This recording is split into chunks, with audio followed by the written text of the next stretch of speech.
Betrayal cuts deepest when it comes from the people you love most.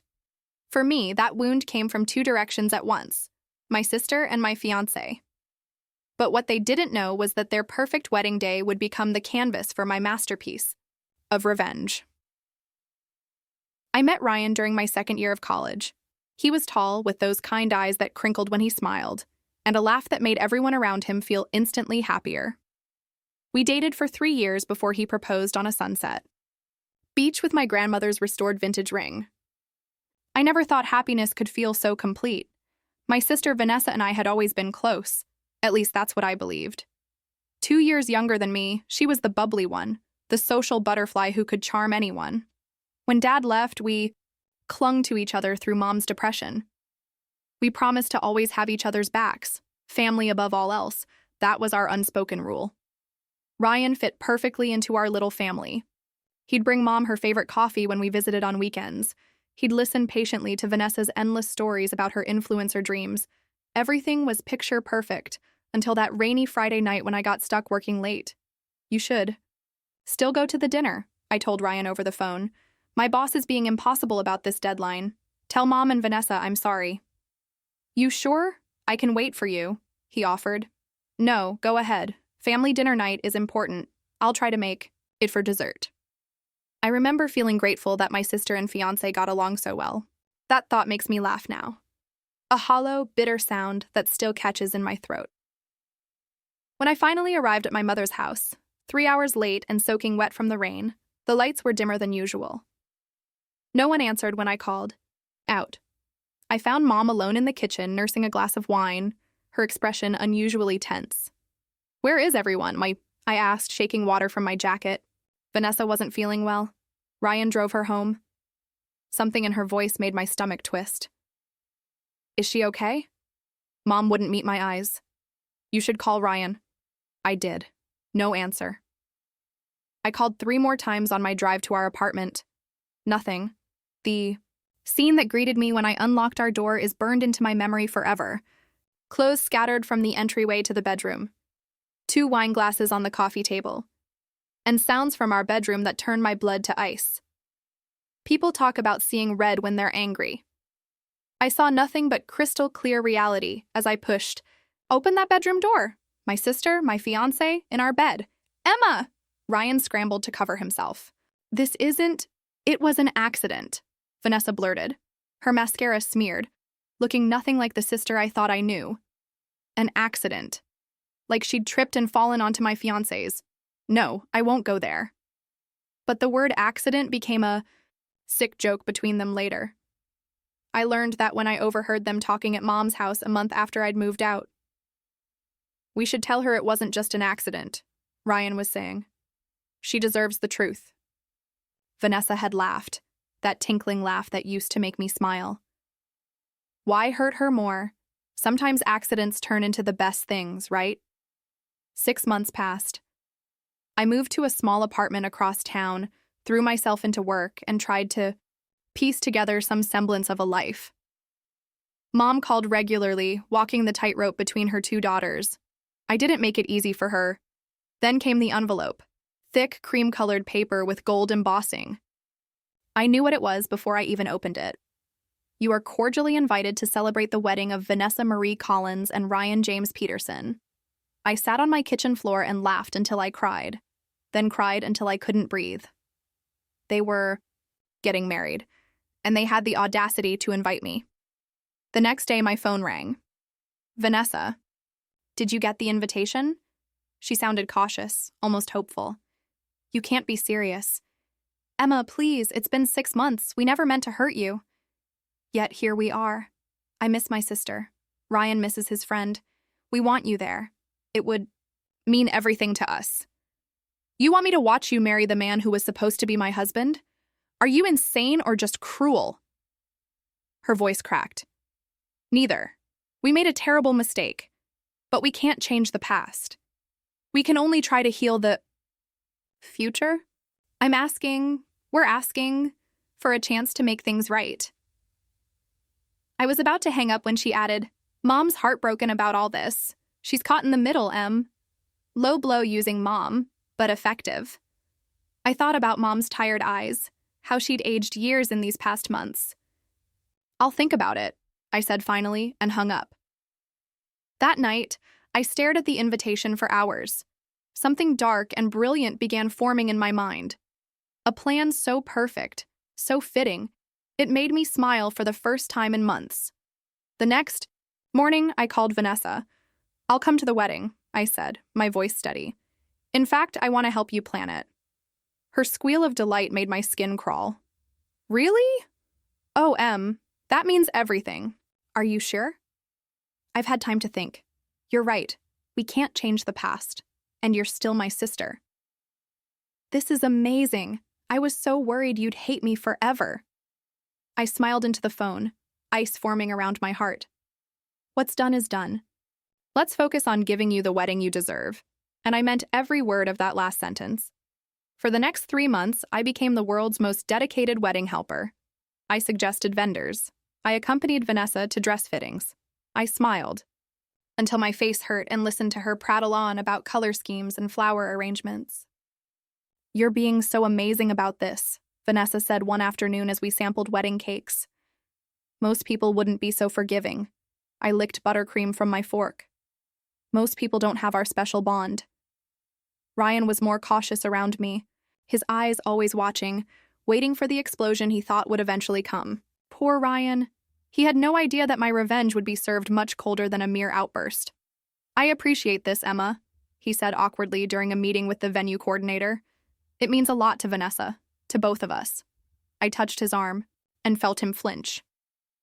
"I just want you both to have the day you deserve." I became indispensable to their wedding planning. I suggested an exclusive photographer whose work I'd always admired. I found them a DJ who had the best reviews in the Yari city. I recommended a caterer who was simply to die for. What they didn't know was that I paid each vendor double their fee, the first payment from Vanessa and Ryan, the second, much larger one from me, with very specific instructions. The photographer, a struggling artist named Mia, hesitated at, "First? You want me to accept their booking, take their deposit, and then cancel the day before the wedding?" she asked, eyes wide. I slid an envelope across the table. "Inside is twice your normal fee, plus a bonus." She peeked inside and gasped. "But why?" "Let's just say my sister and her fiancé deserve a very special wedding day." Her eyes narrowed, with understanding. "He was yours first, wasn't he?" I didn't answer. I didn't need to. The DJ and caterer required similar convincing, but money talks, especially to vendors who weren't exactly at the top of their game and needed the cash. They agreed to my terms. Accept the booking, seem professional and excited, then cancel with a believable emergency the day before the wedding. But the centerpiece of my revenge required an actress. I found Melissa through a local theater company, tall, striking, and with an ability to cry on command that was honestly impressive. "You'll approach during the ceremony right before they exchange vows," I explained over coffee. "You'll claim to be carrying Ryan's baby and have these papers as proof." I handed her a manila envelope containing convincingly official-looking documents I'd created. "And you're sure this guy deserves this?" Melissa asked, reviewing her lines. "My sister and my fiancé had an affair behind my back for months. Now, they're getting married and had the nerve to invite me. What do you think?" She nodded slowly. "I think I'm going to enjoy this performance." The morning of Vanessa and Ryan's wedding dawned bright and clear, a perfect June day. I arrived early at the upscale vineyard they'd chosen, wearing the soft pink bridesmaid dress Vanessa had selected. I'd done my makeup flawlessly and pinned, my hair exactly how she'd requested. The perfect, supportive sister. "Emma! Thank God you're here!" Vanessa was already in panic mode when I entered the bridal suite. "The photographer just called. She's in the hospital with appendicitis, and the DJ texted that his equipment was stolen last night." I gasped appropriately. "No, that's terrible timing. Mom's calling around for replacements, but it's Saturday in June. Everyone's booked." I hugged her, patting her back. "Don't worry, I'll handle it." And I did. I found a photography student who could step in, a friend of a friend who owed me a favor. He arrived with basic equipment and absolutely no wedding experience. The replacement DJ was actually the vineyard's maintenance guy who had a Spotify account and access to speakers. By noon, Vanessa was breathing again, though her perfect day was showing serious cracks. "At least the food will be amazing," she said, applying another layer of mascara with shaking hands. I checked my watch. Right on cue, my phone rang. "Hello?" "Yes, this is Emma, sister of the bride." "What? You can't be serious." Vanessa spun to face me, eyes wide with horror. I covered the phone. "It's the caterer. The chef's entire staff has food poisoning." Vanessa snatched the phone from me. "This is the bride. You cannot cancel on my wedding day." But of course they could, and they did. The ceremony was scheduled for 4 p.m.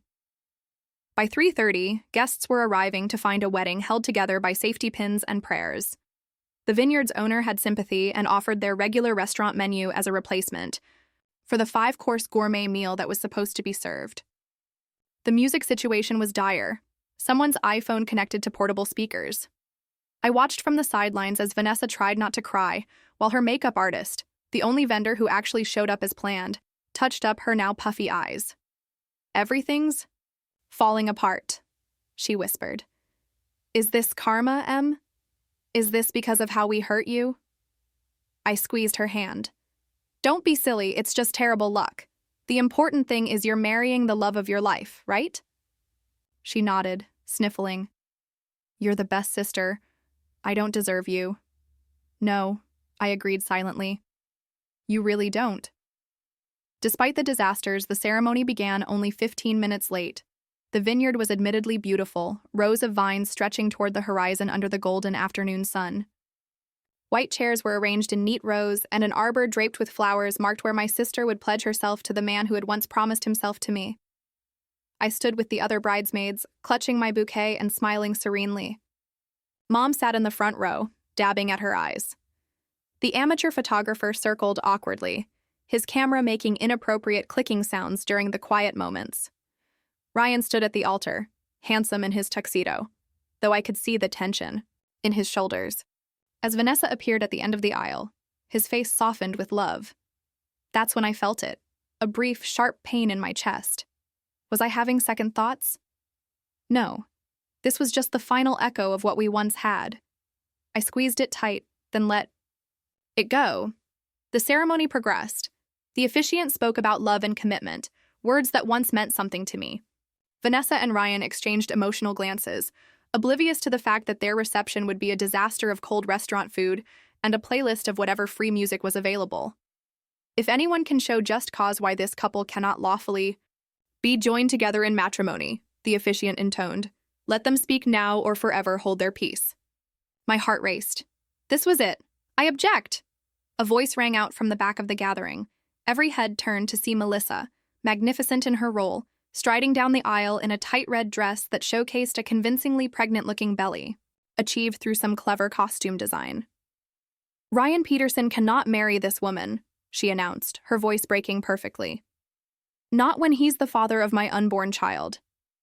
The collective gasp from the guests was everything I'd hoped for. Ryan's face drained of color. "What? I don't even know you." Melissa pulled out the documents I'd prepared. 3 months ago at the Harrington Hotel bar, you told me you were having cold feet about your engagement. One thing led to another." She placed a protective hand on her fake bump. Vanessa turned to Ryan, tears streaming down her face. "Is this true?" "No, I've never seen this woman before in my life." Melissa thrust the papers toward the officiant. "I have the DNA test results right here." Chaos erupted. Guests were standing, phones recording. Mom rushed to Vanessa's side. Ryan was frantically denying everything while Melissa continued her Oscar-worthy performance. And me?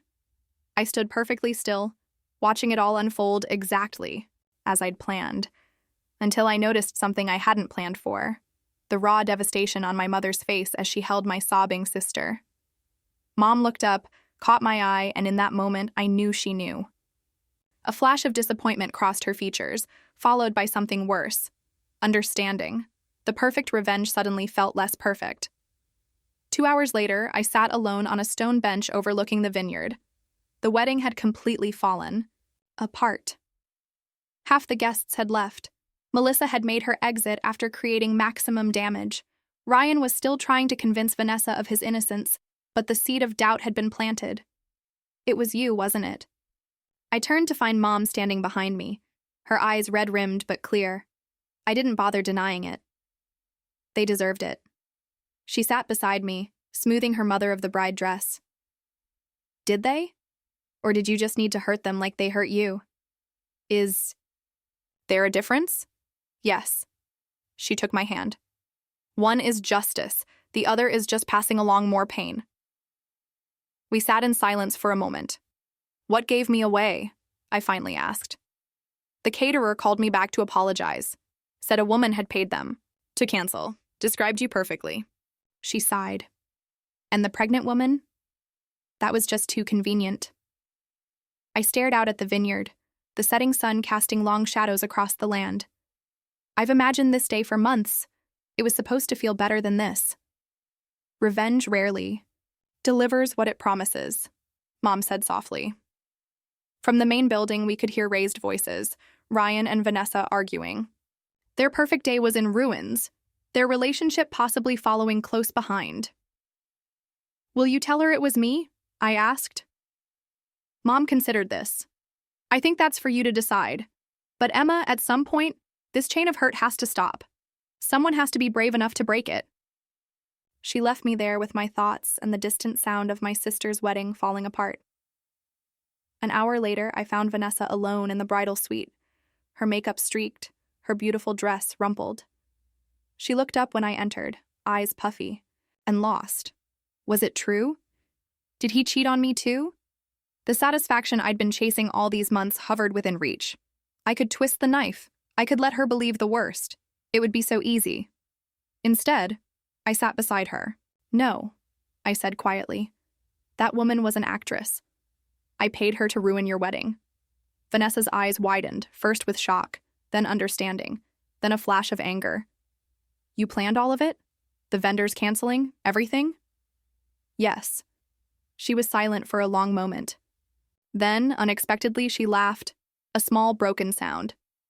I guess I had that coming. I guess you did. We sat in silence, two sisters who had both lost and hurt each other beyond what seemed reparable. I'm not sorry about the wedding, I finally said. But I am sorry about what this has done to Mom, to our family. Vanessa nodded. I'm sorry too. Not just about today, about everything. We should have told you the truth from the beginning. It wasn't an accident, Emma. We fell in love and we were cowards about it. The honesty hurt, but less than I expected. What will you do now? I asked. She looked down at her ring. I don't know. Try to fix things with Ryan, if he'll ever trust me again after today.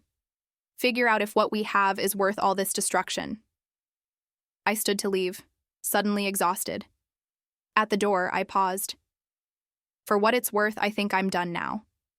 The debt is paid. She nodded, a sad smile touching her lips. It was one hell of a revenge. Mom always said you were the one who could plan for the long game. As I walked away from the vineyard in the gathering darkness, I felt something shift inside me. Not forgiveness, I wasn't there yet, but perhaps the first step toward whatever came after revenge. Sometimes winning doesn't feel like you thought it would. Sometimes the sweetest revenge leaves a bitter aftertaste.